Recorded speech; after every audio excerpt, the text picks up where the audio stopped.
I just returned from a congressional delegation trip with Senator Ernst to the Middle East. And while we were there, we met with Prime Minister Benjamin Netanyahu. We discussed the situation about hostages and their military operations in Gaza. And after everything we heard, we know that President Biden's decision to withhold critical ammunition to Israel, it's a total betrayal of our friend and our ally. Israel's in an existential fight for survival against genocidal Hamas terrorists.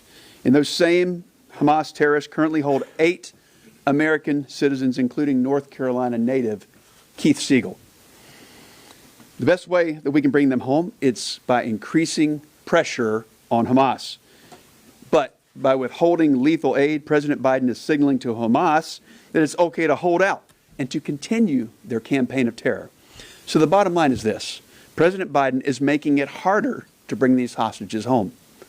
And the ultimate absurdity of this decision by President Biden is that the administration is withholding precision-guided munitions. Senator Risch spoke about this earlier, because the Biden administration is actually making civilian casualties more likely. But at the end of the day, we know what all of this is about. For President Biden, this is about November elections. And I know firsthand that President Biden is overruling his own national security team, and he's letting a few radical activists on his staff dictate our foreign policy. He's just too weak to say no. President Biden is putting politics over our friends and allies, the Jewish people, and our friends, the American hostages. This is one of the most shameful displays that we've ever seen from a U.S. president.